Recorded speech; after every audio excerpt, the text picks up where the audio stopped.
कोलकाता चले गए, क्या मैसेज अखिलेश यादव देना चाहते हैं? वो संदेश ये देना चाहते, देखो मैं घबराया नहीं हूँ, मैं डर नहीं रहा हूँ। मुझे अपनी असलियत स्वीकार, मैं बंगाल का चुनाव परिणाम देके शॉक नहीं हुआ हूँ, ये बताने के लिए गए थे।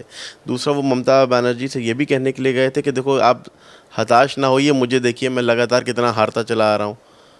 आप देखो ना मुझे किस तरह से जनता नकार चुकी है, जैसे जनता ने मुझे नकारा था वैसे ही आपको भी जनता नकार रही है। यही सब बातें अपने दुख बांटने गए, अपने जो है वो पीड़ा शेयर करने के लिए गए। उत्तर प्रदेश की जनता भी अखिलेश यादव के लिए कमर कसे हुए है 2017 से। ना 17 में इनको स्वीकारा, ना 19 में स्वीकारा, ना 22 में स्वीकारा, ना 24 में स्वीकारा, ना 27 में स्वीकारेंगे, ना 34 में स्वीकारेंगे। भाई देखिए, जहाँ पर आप जीते वहाँ सब अच्छा, जहाँ पर हारे वहाँ बेईमानी हो गई। इतनी अच्छी नीतियाँ हैं समाजवादी पार्टी की। बंगाल जो है वो आपके लिए एक ट्रेलर है, पिक्चर आपको 2027 में दिखा देगी उत्तर प्रदेश की जनता। 2017 से बुरा हाल समाजवादी पार्टी का होगा, 20 सीटों के अंदर सिमट के रह जाएगी समाजवादी पार्टी। बंगाल की जनता ने ममता बनर्जी को आउट किया है, मार के बाहर निकाला है, हराया नहीं है। केवल वो कह रही, वो जो कह रही है ना मैं हारी नहीं हूं, वो हारी नहीं है, मार के बाहर निकाला है बंगाल की जनता ने ममता बनर्जी को, क्योंकि उनकी हरकतें ऐसी थी। नमस्कार, मैं दौलत शर्मा और आप देख रहे हैं प्यारा हिंदुस्तान। 4 मई को पश्चिम बंगाल विधानसभा के रिजल्ट सामने आते हैं और पूरी तरीके से बीजेपी पूर्ण बहुमत वहां पर पाती है। एक रिकॉर्ड हमने देखा कि 2016 में बीजेपी की 3 सीटें, 2021 में 77 सीटें और 2026 में पूर्ण बहुमत के साथ बीजेपी सरकार बनाती है और टीएमसी की तमाम रणनीतियां और ममता बनर्जी पूरी तरीके से धराशायी हो जाती हैं, साथ ही वो अपनी सीट भी हार जाती हैं। लेकिन बंगाल की हलचल अब उत्तर प्रदेश तक पहुंच चुकी है, क्योंकि उत्तर प्रदेश के पूर्व मुख्यमंत्री अखिलेश यादव कोलकाता पहुंचे ममता बनर्जी से मिलने और अपनी संवेदना जताई। वो ये कहते हुए नजर आए कि नहीं, आप हारी नहीं हैं, बल्कि आपको हराया गया। आप तो एक फाइटर हैं और आप एक बिल्कुल जो है दमखम के साथ लड़ी।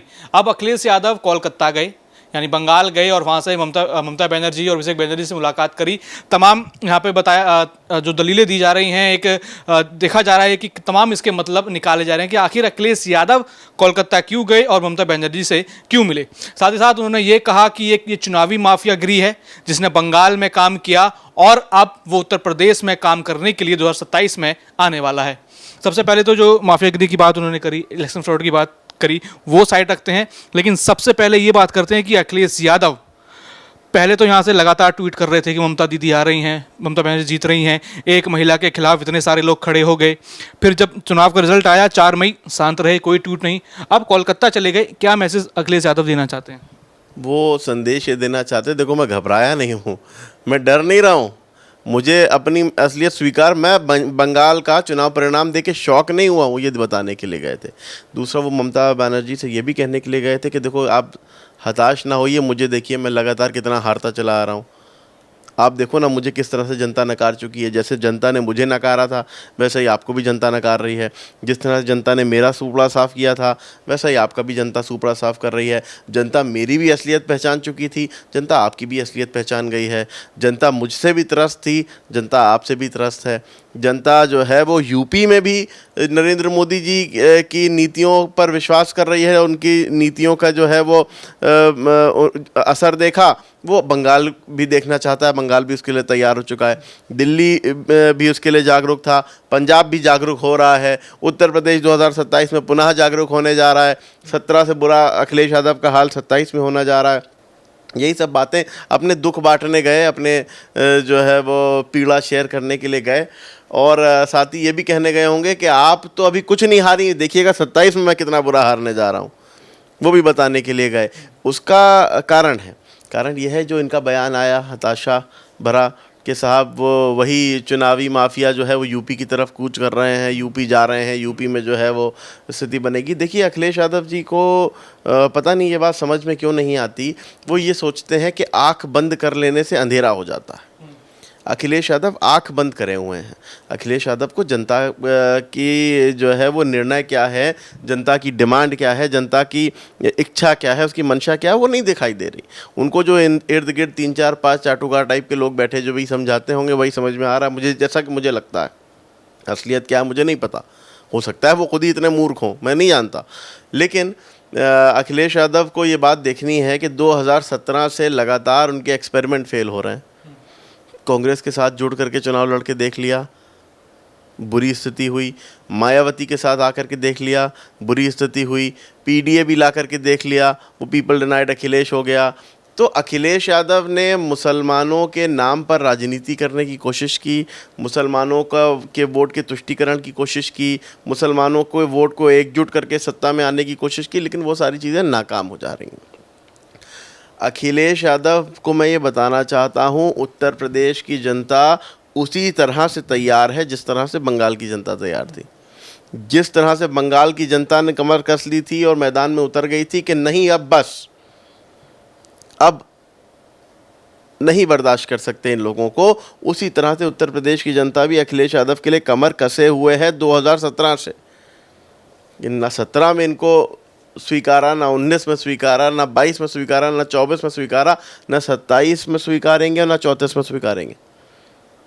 उत्तर प्रदेश की जनता ये निर्णय ले चुकी है कि तीसरी बार उत्तर प्रदेश में भारतीय जनता पार्टी की प्रचंड बहुमत से सरकार बनानी है और योगी आदित्यनाथ जी को पुनः उत्तर प्रदेश का यशस्वी मुख्यमंत्री बनाना है, क्योंकि उत्तर प्रदेश वालों को दंगा मुक्त उत्तर प्रदेश पसंद आ चुका है। अच्छा, अखिलेश यादव ने कहा कि एक मल्टी लेयर माफियागिरी है, इनके साथ एजेंसियां हैं, इनके साथ कमिश्नरेट्स हैं, इनके साथ सुरक्षा बलों का ये दुरुपयोग करते हैं। मानी पूरा एक माफियागिरी, एक सिंडिकेट ये चला रहे हैं चुनाव जीतने के लिए। बीजेपी पर सीधा आरोप लगा दिया उन्होंने।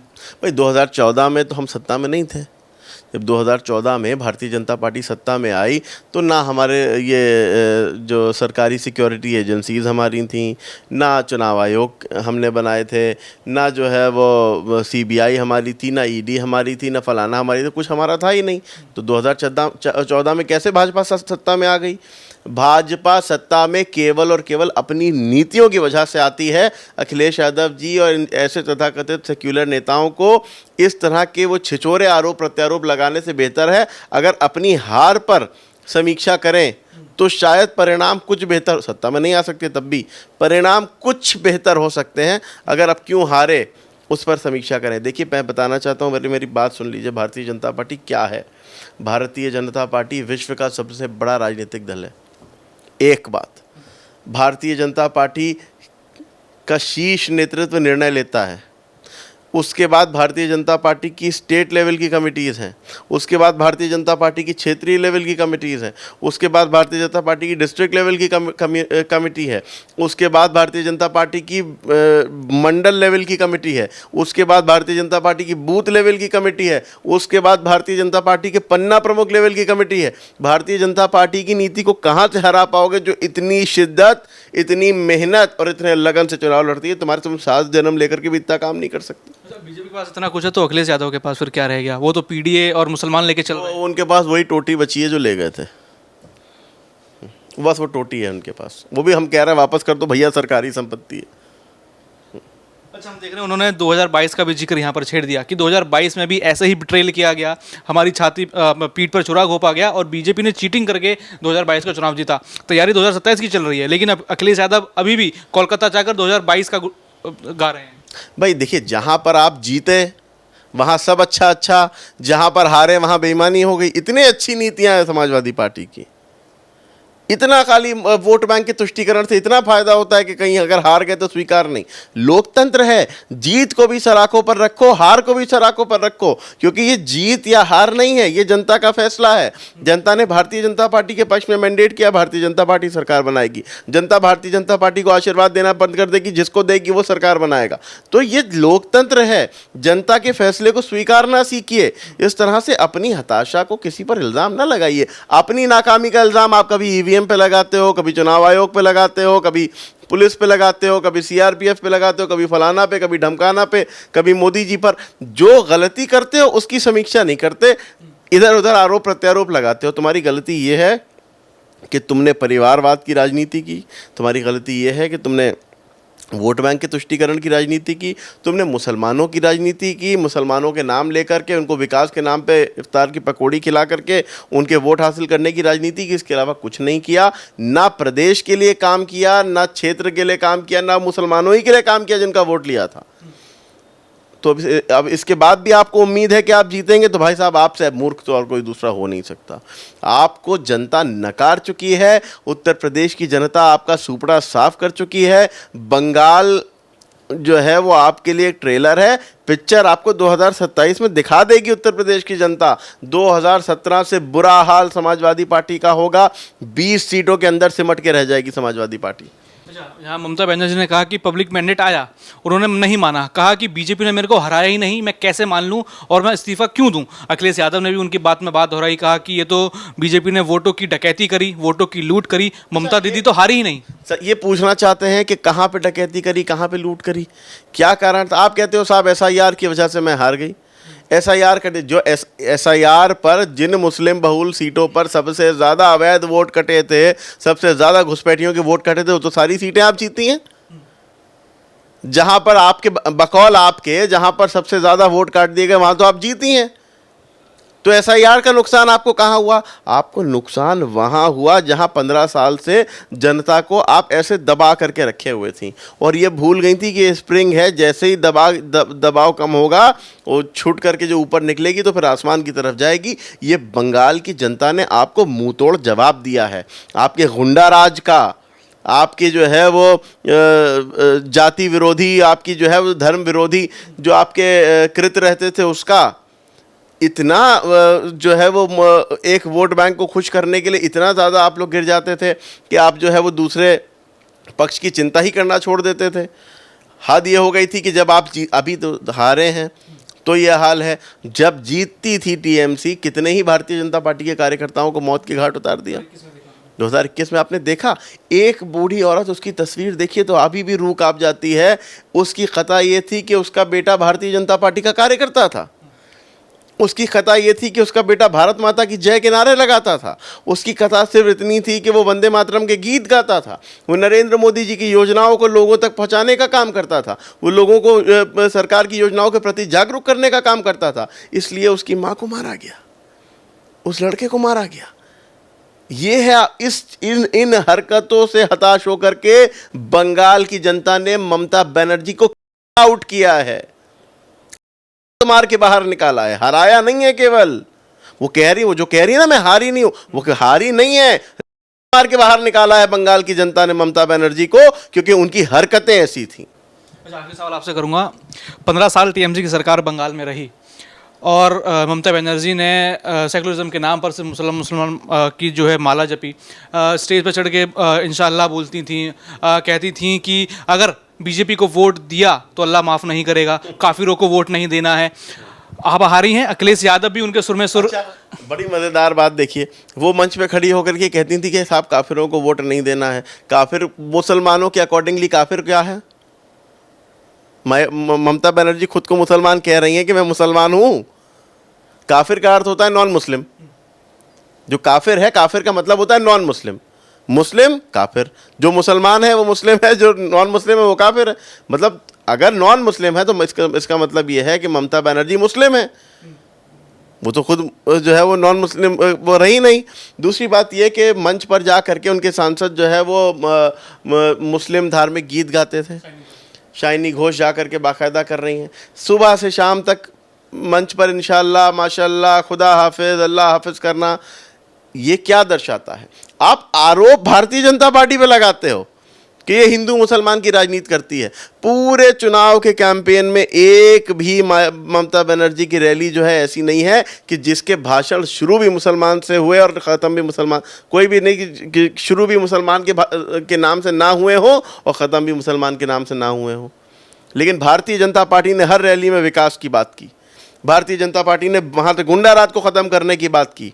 भारतीय जनता पार्टी ने बंगाल के विकास के अधिकार को दिलाने की बात की। भारतीय जनता पार्टी ने प्रधानमंत्री की जन कल्याणकारी योजनाओं को धरातल तक पहुँचाने की बात की। भारतीय जनता पार्टी ने अंत्योदय की बात की। भारतीय जनता पार्टी ने जो है वो गरीबों को अधिकार दिलाने की बात की। हिंदू और मुसलमान की बात नहीं की, गरीबों को अधिकार दिलाने की बात की। आपने क्या किया? आपने सिर्फ और सिर्फ मुसलमान मुसलमान मुसलमान। वो शाइनी घोष जो है वो नात भी पढ़ रही हैं। ममता बनर्जी जो है वो इंशाअल्लाह माशाअल्लाह भी कर रही हैं, बोल रही हैं कि साहब मुसलमानों को जो है वो वोट दिया अगर बीजेपी को तो अल्लाह माफ़ नहीं। क्योंकि आपको पता है, आप भी ये बात जानती हो कि मुसलमान जागरूक हो रहा है। अब डर नहीं रहा है, वो आपके उन बहकावों में नहीं आ रहा है। अब बीजेपी को वोट देने की जो है उसमें कसक पैदा होना शुरू हो गई है, इसलिए आप इस तरह से मुसलमान को डराने की कोशिश कर रहे हो। तो पूरा चुनाव हिंदू और मुसलमान पे लड़ा, ममता बनर्जी ने आरोप लगाते हैं भाजपा पे। इन्हीं सब चीज़ों से त्रस्त होकर के बंगाल की जनता ने इन तमाम लोगों को, जो वहाँ पर तराने गा रही थी शाइनी घोष, इनकी क्योंकि देखिए मसला क्या है कि जो इस्लामिक तराने होते हैं ये बहुत मुक़द्दस चीज़ होती है, बहुत पवित्र माना जाता है। इसको पढ़ने के लिए हमारे घर में भी कहा जाता है कि साहब आप कुल्ला कर लीजिए, क्योंकि ये हमारी धर्म से, हमारी आस्था से, हमारी फीलिंग से जुड़ी हुई चीज़ है। शाइनी घोष जो है ऊपर मंच पर जा करके ये पढ़ रही थी, तो केवल और केवल मुसलमानों को बेवकूफ़ ही तो बना रही थी कि साहब देखो हम तो तुम्हारे इतने हितैषी हैं कि हम तो नात शरीफ तक मंच पे खड़े होकर पढ़ देंगे। हम तो जो है वो यहाँ हमारे क्या लखनऊ में एक विधायक हैं, वो तो नमाज़ पढ़ते दिखाई दे जाते हैं। उनकी घुटनों में बहुत दर्द है, पूरी तरह झुक वुक नहीं पाते, लेकिन फिर भी वो नमाज़ पढ़ते दिखाई दे जाते हैं। तो क्या कर रहे हैं आप? मुसलमानों को बेवकूफ़ ही तो बना रहे हो। आप मुसलमानों को यही तो संदेश दे रहे हो कि देखो हम तुम्हारे अपने हैं इसलिए क्योंकि हम नात पढ़ते हैं, हमसे विकास की बात ना करना। तो क्या अखिलेश यादव भी इसी पैटर्न पे चल रहे हैं? 27 में यही पैटर्न अपनाएंगे, एकदम मुस्लिम प्रेम दिखाते हुए नजर आएंगे? तो वो करते ही यही आए हैं, तो और पक्का करेंगे उसको? नहीं, उनको वो उनके पास एकमात्र, देखिए समाजवादी पार्टी जो है वो डेथ बेड पे है, वेंटिलेटर पे है। समाजवादी पार्टी को सांसें देने का काम यही वोट बैंक की थोड़ी बहुत जो वो है वो कर रही है कि साहब ऐसा है कि वो बस मुसलमान मुसलमान मुसलमान, जैसे बंगाल में सुबह से शाम तक मुसलमान मुसलमान की माला जपती थी ममता बनर्जी, ठीक वही स्थिति, ठीक वही हाल समाजवादी पार्टी का भी यहाँ यूपी में है। तो मुसलमानों के नाम पर जितना बहुत जो थोड़ी बहुत सांसें ले पा रहे होंगे वही होगी, इसके अलावा कुछ नहीं है। सुपड़ा साफ होने वाला है समाजवादी पार्टी का पुनः 2027 में। ये जानिए कि समाजवादी पार्टी का हाल ममता बनर्जी, अभी तो ये ममता बनर्जी से मिलने गए थे, फिर ममता बनर्जी इनसे मिलने आएंगी, वो गले लग के दोनों रहेंगे, साहब हमको जो है हम दोनों हारे नहीं है, हमको तो जनता ने पकड़ करके बाहर निकाल दिया।